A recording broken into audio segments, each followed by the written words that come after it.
Feathers. Feathers. Feathers. Definitely some marabou, I think, and the men could go with some pleather pants, perhaps. You know, I think, and some silks. We could use a little more to punch that part of it up. I made it myself. I actually made the fabric on my own. I had to shear a sheep and do stuff with the cotton. Okay. Where'd you get that really pretty pattern that's in the fabric? Oh, it was actually inspired by the wheat. When it blows along the plains, it just makes me feel so happy, and I wanted to reflect that in my dress. You may not know this, but there was a variety of footwear in the early pioneers. Really? Yeah, well, you know, we think that we're the only ones that have arch problems or corns or bunions. They did too, so the early cobblers fashioned a crude form of jazz shoe, as you would say, and so we put the variety in to show what our forefathers and foremothers wore on their feet. Now, a lot of these girls, you know, haven't really worked with petticoats and dresses and stuff. And how was that transition for them in learning to dance in these dresses? There was a special dancing in petticoat class that we offered. They worked with their petticoats for months beforehand. We really think that the last detail needs to not be ignored here at 2 o'clock. Early in the rehearsal process, each actor spent time developing their individual characters, doing research and creating personal backstories on which they could draw during performances. I prefer to think that Grandpa Adams finds me. It's one of those things where, research, wow. Yeah, I spent a few days, a few days and nights at some very dear,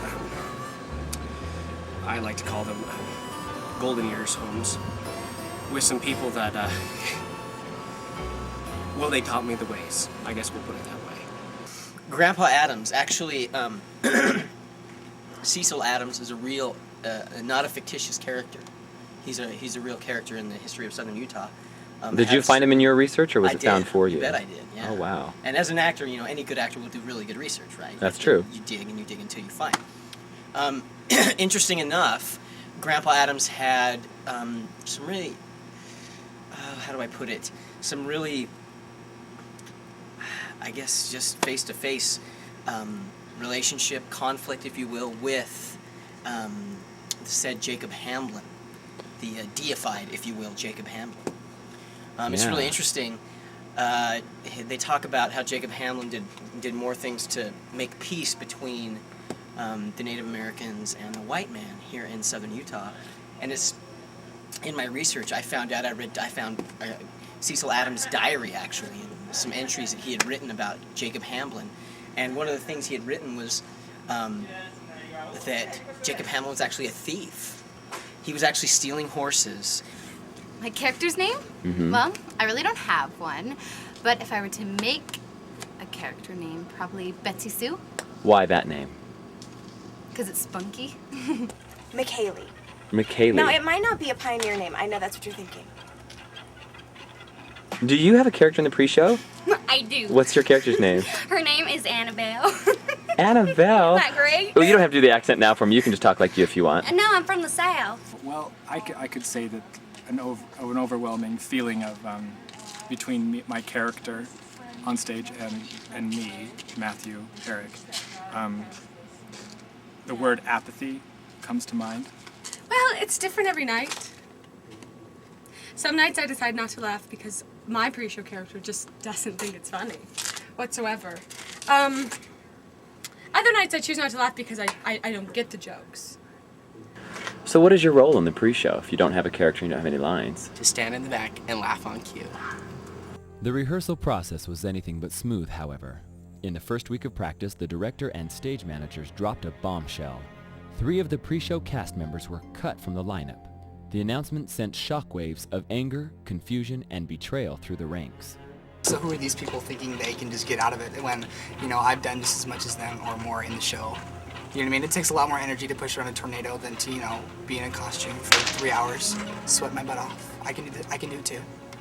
So just because they put me in it as a tornado doesn't mean I can't do their job either. But I think they could do it. I think it would be great if they did it in their Wizard of Oz costumes. I think it would move the audience more. Well, the thing is, what people don't really realize or understand is that the pre-show is such a coup for anyone's career. It is, you know, a star credit on anyone's resume, and everybody wanted to be a part of it. So much so that we had to create 2 casts.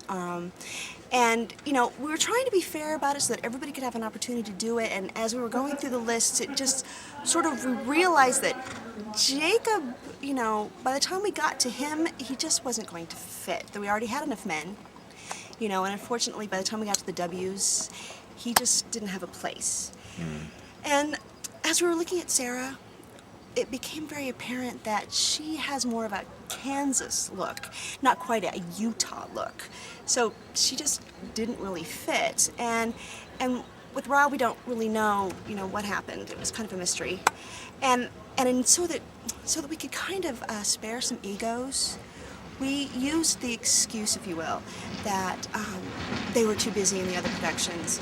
You know, so we were bringing them out so that we could give them a little, you know, break and edge, because we didn't want to tell them that they couldn't be a part of it. I mean, that would really sort of break their hearts. I can see where they were coming from, but Amanda Crabb's the lead in the other show, and she does the pre-show on the Wizard of Oz night. I just thought it was less people to detract from my talent. How Because I'm very good. How did everyone else view it? I think other people saw it as an attack. Yeah, I guess we kind of miss them. I'd like to kill them all. On June 11th, 2003, the cast of Preshow donned their costumes and began to warm up their voices and their bodies in anticipation of one of the most important nights of their fledgling careers, opening night. The future of the Preshow and of Tuacahn was riding on this one night, and tensions were high. Opening night was a lot like, let's say, the time that I had my tonsils taken out, because I felt like unto the fact that it really didn't matter except for that I wasn't happy and I knew that I was going to have to be in this state for quite some time. Well, I was kind of nervous because I had to kiss Emily Peruka, and we had never actually kissed in rehearsals. So I had to go on stage and I had to kiss her, and I was really, really nervous about it because, you know, her husband was in the same show, and it was just awkward because, you know, she had to kiss me with her husband standing right there. How'd it turn out? It was great. Wow. Good tongue.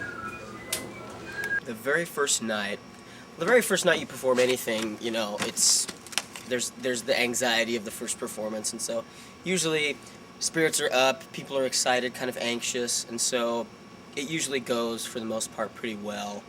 You know, it's a little embarrassing, but you didn't hear it from me.